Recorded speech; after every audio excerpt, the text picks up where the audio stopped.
नमस्कार मित्रांनो, मी हेमंत. मित्रांनो, अलीकडच्या काळांमध्ये महिला, तरुणी यांच्या लैंगिक शोषणाची प्रकरणं ज्या वेगाने बाहेर येत आहेत, ते सर्व आपण बघतच आहोत. त्याच्यामुळे महाराष्ट्र अक्षरशः हादरून गेलेला आहे. असंच एक प्रकरण परत कोल्हापूरमध्ये घडलेलं आहे. हे प्रकरण हे जास्त घातक आहे, जास्त भयानक आहे. ते यासाठी की एका दुसऱ्याने नव्हे तर चार चार जणांनी एका महाविद्यालयीन तरुणीचं शोषण केलं.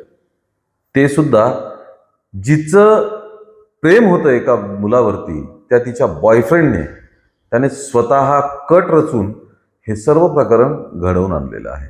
काय आहे हे प्रकरण?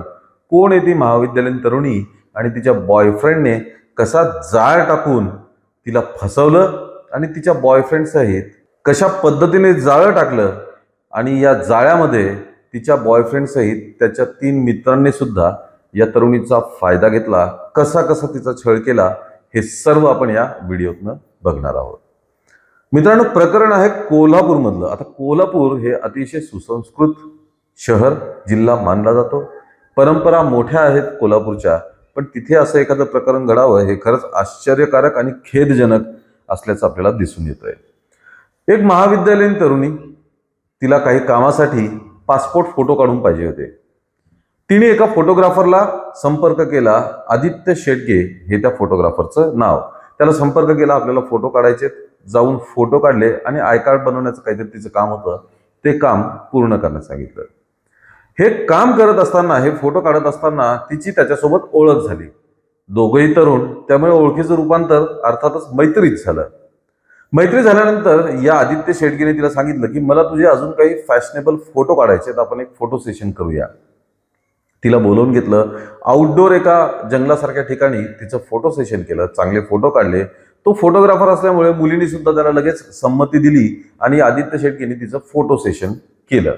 फोटो सेशन झाल्यानंतर या आदित्य शेटगेने तिच्याशी जवळीक वाढवली, मैत्री वाढवली आणि एके दिवशी तिला प्रपोज करून माझं तुझ्यावर प्रेम आहे असं सांगितलं. या मुलीला सुद्धा आदित्य आवडत होता, त्यामुळे तिथनं त्यांचे प्रेम संबंध सुरू झाले. प्रेम संबंध सुरू झाल्यानंतर काही दिवसांनी या आदित्य शेटगेने तिला भेटायसाठी बोलवलं. भेटायसाठी बोलवून मोबाईलमध्ये तिला तिचे काढलेले फोटो दाखवले. ते फोटो बघून तिला अतिशय धक्का बसला, कारण ऍक्च्युली जे फोटो काढले होते ते फोटो ते नव्हते. या आदित्यने नराधमाने मॉर्फ करून तिचा चेहरा वापरून काही नग्न अश्लील फोटो तयार केले होते आणि फोटोंना एकत्र करून व्हिडिओ सुद्धा तयार केले होते. हा सगळा प्रकार बसून तिला धक्का बसला आणि तिने विचारलं हा सगळा प्रकार काय आहे. त्याने तिच्याकडे शरीर सुखाची मागणी केली. नाहीतर हे फोटो आणि व्हिडिओ मी सोशल मीडियावरती व्हायरल करून टाकेल अशी तिला धमकी दिली.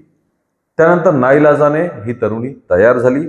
तयार झाल्यानंतर हा तिला वेगवेगळ्या लॉज आणि हॉटेल्सवरती नेऊ लागला आणि तिथे जाऊन तिच्यासोबत शरीर संबंध प्रस्थापित केले आणि शरीर संबंध प्रस्थापित करत असताना सुद्धा फोटो आणि व्हिडिओ काढले ओरिजिनल. यावेळी हे सगळं चालू असताना काही दिवसांनी रणजित मुधोळकर नावाच्या तरुणाचा या मुलीला फोन आला आणि त्याने भेटायला बोलवलं. जेव्हा ही तरुणी त्याला भेटली तेव्हा तिच्या लक्षात आलं की हा तिचा बॉयफ्रेंड आदित्य शेटगेचा मित्र. त्याने तिला फोटोमध्ये स्वतःचे तिचे नग्न फोटो आणि व्हिडिओ हे दाखवले. तिला धक्का बसला, कारण हे सर्व आदित्यच्या मोबाईलमध्ये होतं. तो म्हणाला की मी हे सगळं व्हायरल करेल. म्हणजे रणजित मुधोळकरने सुद्धा शोषणाच्या उद्देशाने तिला धमकी दिली. तो म्हणाला की तुला माझ्यासोबत शरीर संबंध ठेवायला लागतील, नाहीतर हे सर्व मी सोशल मीडियावरती टाकून देईल. तिच्या लक्षात आलं की आपल्या बॉयफ्रेंडनेच धोखाधडी केली, आपल्याला दगा दिलेला आहे आणि त्यानेच हे सर्व त्याच्या मित्राला दिलं. नाईलाजाने ही तरुणी तयार झाली भीतीपोटी आणि रणजित मुधोळकर याने सुद्धा तिचा गैरफायदा घेतला. हे झाल्यानंतर पुन्हा काही दिवसांनी तिला एका तरुणाचा फोन आला, भेटायला बोलवलं. तिने नकार दिला. तेव्हा या तरुणाने फोनवरच तिला सांगितलं की तुझे अश्लील फोटो आणि व्हिडिओ माझ्याकडे आहेत, तू जर भेटायला नाही आली तर मी हे सगळं व्हायरल करून टाकेल. पुन्हा तीच धमकी, पुन्हा तोच छळ. यावेळच्या तरुणाचं नाव होतं पवन गिरी पालकर. याने तिला बोलवून घेतलं आणि सेम प्रोसिजर वापरून सेम तशाच पद्धतीने तिचं लैंगिक शोषण केलं. काही वेळा गाडीतच, कारमध्ये, तर काही वेळा लॉज आणि हॉटेल्सवरती नेऊन. पुन्हा काही दिवस उलटले, आणखी एक फोन. यावेळी फोन होता विक्रम पाटील नावाच्या मुलाचा. त्याने सुद्धा तीच मागणी केली आणि परत फोटो आणि व्हिडिओ व्हायरल करण्याची धमकी देऊन चौथ्या तरुणाने या महाविद्यालयीन तरुणीचा लैंगिक आणि शारीरिक छळ केला. 4 जण मिळून त्या तरुणीसोबत हे सर्व करत होते. हे कमी होतं की काय, म्हणून मग या चौघांनी तिच्याकडे पैशांची मागणी करायला सुरुवात केलं, नाहीतर हे सगळं व्हायरल करेल. कुठून तरी जाडजोड व्यवस्था करून ती त्यांना पैसे सुद्धा देत होती आणि वारंवार विनंती करत होती की हे सगळं थांबवा, आता हा छळ माझ्या सहनशक्तीच्या बाहेर चाललेला आहे. कधी हे जाऊन म्हणायचे हो हो आम्ही सगळं डिलीट करतो, पण ते काही करत नव्हते. शेवटी या चौघांनी तिला सांगितलं की जोपर्यंत तुझं लग्न होत नाही तोपर्यंत हे सर्व चालू राहणार, तुला गुपचूप हे सगळं करावं लागेल.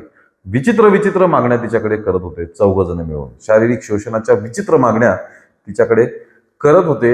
हे सर्व 10 महिने, तब्बल 10 महिने या तरुणीने 4 जणांकडनं हा छळ सहन केला आणि शेवटी तिने ठरवलं की आता पोलिसात जाण्याशिवाय पर्याय नाही. ही तरुणी पोलिसात गेली. कोल्हापूर पोलिसांनी मग तक्रार नोंदवून घेतली आणि तांत्रिक माहितीच्या आधारे, म्हणजेच मोबाईलचं लोकेशन, कॉल डिटेल रेकॉर्ड याच्या आधारे अगदी थोड्याच वेळात या 4ही तरुणांना त्यांच्या त्यांच्या जागेवरनं उचलून अटक केलेली आहे.